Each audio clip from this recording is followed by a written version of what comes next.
Well, just as a reminder, I think in the past we showed that when Joe was here, we went out to a site and collected some stuffed toys that we had put out 2.5 months before, little cotton stuffed animals that I keep calling it a stuffed teddy bear, but was a stuffed elephant. You want to show that?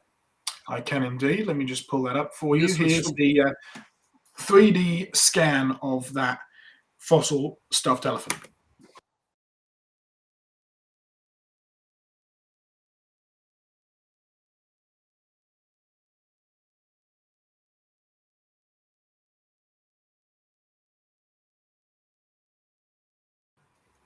All right. So in just 2.5 months, it had fully permeabilized and was hard, just like a rock. So we want to do that with some others so that we could use these for selling. And we went back out to the site, but I went to a little bit different location. And Joe and I had visited this site in June and walked up and down these streams. They're fairly steep. And at one point, Joe and I got out of the stream because it was just all green slime. Well, now it's been under a drought. It's very dry. All the streams pretty much are dried up, but yet this one's still flowing. So I'm going to show a video of us putting some more items out. I'm the Dirt Dog Glenn Wilson, and if you remember previously, I came out with Indiana Joe where we had a fossilized teddy bear from a spring that we had set out along the road. Well, I'm here today with the person who put us onto this location. This is Barbara Belk.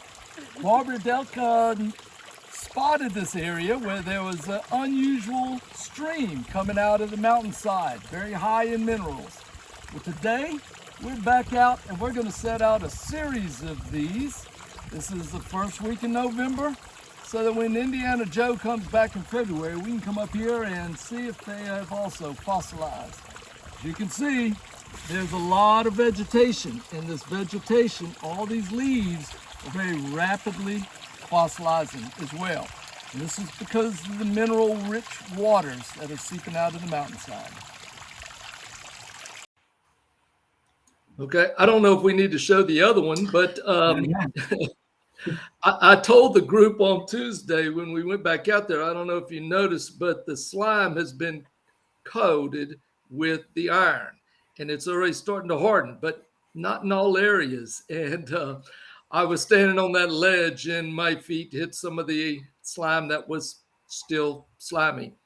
Next thing I knew, I was falling over backwards and rolling down the mountainside. So a little bit dangerous out there, but we were able to put 36 of those out. And we're hoping when Joe comes back, we're going to have some new fossils to go and rescue. Should be good. No, it's looking good. And Joe, yes, you may remember the spring we found along the Bristol Channel there, just past the bridge, and which all of the, because it's much wetter in England and regularly wet, the actual moss had actually petrified, and we collected quite a few specimens.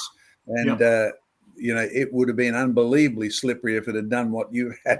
But yes, we climbed up and we got specimens of petrified moss. But this is a fairly regular phenomena. The interesting problem is it's usually ignored because it's obvious it was moss last summer and now it's rock hard, petrified, preserved, permineralized, use whatever word you like, but it's the basis of fossilization in all of these, no matter how much anti-creation nonsense you read about permineralization having nothing to do with fossilization. Yes. And so as you walk on that area, your feet are crunching on the leaves that have fossilized. And so that was why it was easy for me to overlook the slime that was just underneath.